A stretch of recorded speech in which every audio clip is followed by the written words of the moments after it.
মা মারা যাওয়ার কিছুদিন পর মায়ের ঘর পরিষ্কার করতে গিয়ে মায়ের হাতের লেখা একটি চিঠি পায় তার একমাত্র ছেলে।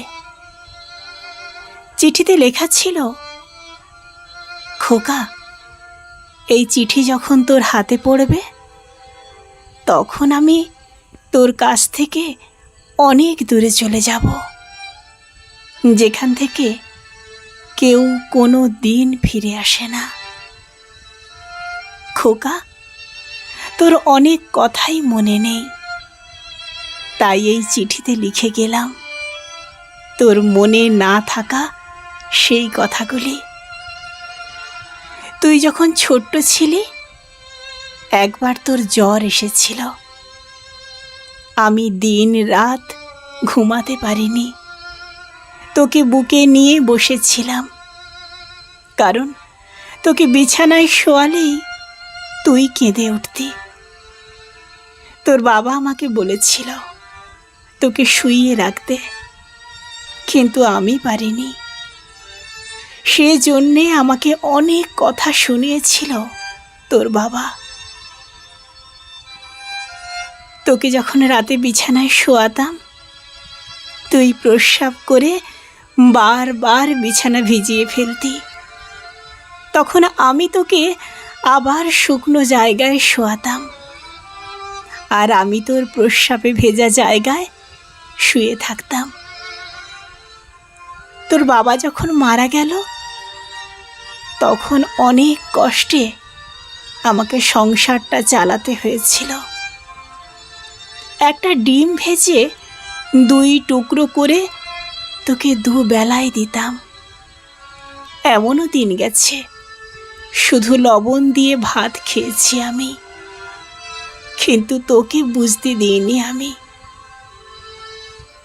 একদিন রান্না করার মতো কোনো চাল ছিল না ঘরে, তখন কোনো উপায় না পেয়ে এক বাড়িতে কাজ করে কিছু চাল এনে ভাত রেঁধে খাইয়েছিলাম তোকে। হয়তো তুই ভুলে গেছিস।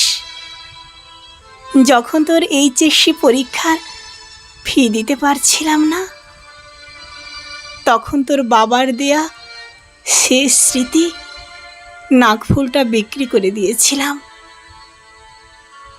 আরও অনেক কথা আছে যা লিখতে গেলে হয়তো খাতা শেষ হয়ে যাবে, কিন্তু লেখা শেষ হবে না। ভাবছিস এত কথা তোকে কেন লিখে গেলাম? খোকা, তুই যখন বড় হলি, একটা ভালো চাকরি পেলি, এর কিছুদিন পরে বিয়ে করলি, তখন আমি তোদের নিয়ে ভালোই ছিলাম। মনে আছে খোকা, একদিন ঘর থেকে কিছু টাকা চুরি হলো। সেদিন তুই আমাকে জিজ্ঞেস করেছিলি আমি তোর টাকার ব্যাপারে কিছু জানি কি না। তুই আমাকে সরাসরি কিছু না বললেও আমি বুঝতে পেরেছিলাম তুই আমাকে চোর ভেবেছিলি। এর কিছুদিন পর তুই আমাকে চোরের অপবাদ দিয়ে অন্য একটি ঘরে রেখে দিলি। খোকা, আমার সেই ঘরটিতে থাকতে অনেক ভয় করত, কারণ ঘরটি তোদের কাছ থেকে অনেক দূরে ছিল। খোকা, তোকে একদিন বলেও ছিলাম আমার একা একা থাকতে ভয় লাগে। তুই বলেছিলি মরণ আসলে যে কোনো জায়গায় আসবে। আমার হাঁটুর ব্যথাটা বেড়েছিল, তাই তোকে বলেছিলাম খোকা আমাকে কিছু ওষুধ কিনে দিবি। তুই বলেছিলি এই বয়সে ওষুধ খাওয়া লাগে না, এমনি এমনি সব ঠিক হয়ে যাবে। খোকা, বিছানা থেকে উঠতে পারতাম না, শরীরে ফোস্কা পড়ে গিয়েছিল, শরীর থেকে পচা গন্ধ আসতো। কত দিন যে স্নান করিনি তা ঠিক বলতে পারবো না। খোকা, তোর ঘরটা ছিল আমার ঘরের থেকে অনেক দূরে।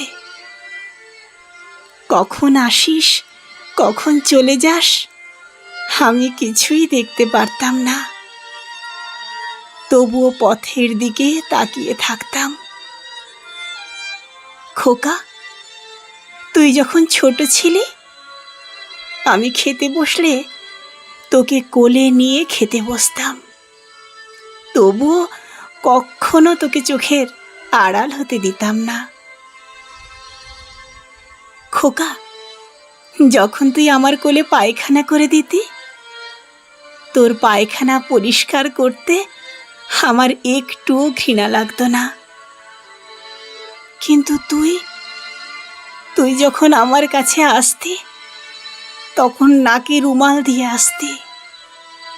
কেন রে খোকা? আমার শরীর দিয়ে গন্ধ আসতো বলে?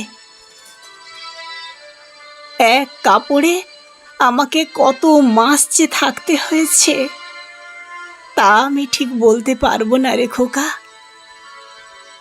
তুই যখন অনেক দিন পর একবার আমাকে দেখতে এসেছিলি, আমার খুব ইচ্ছে ছিল তোকে বুকে জড়িয়ে ধরি।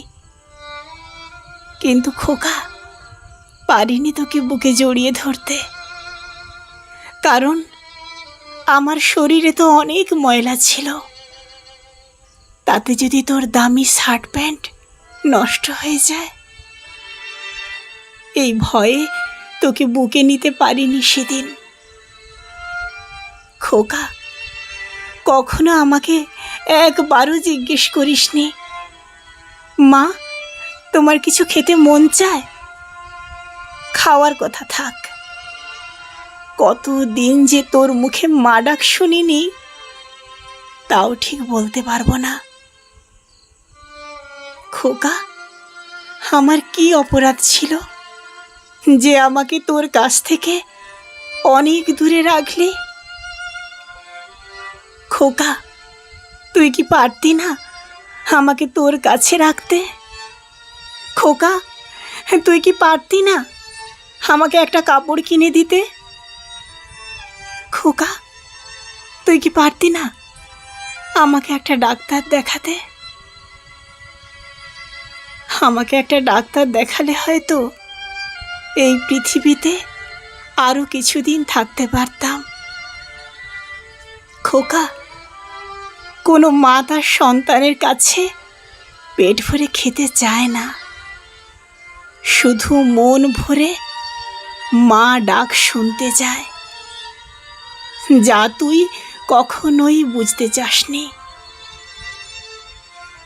খোকা, তোকে একটি শেষ অনুরোধ করছি, আমার এই চিঠিটা তোর সন্তানদের পড়ে শোনাবি, কারণ তুই বৃদ্ধ হলে তোর সাথে তোর সন্তানেরা যাতে এরকমটি আর না করে।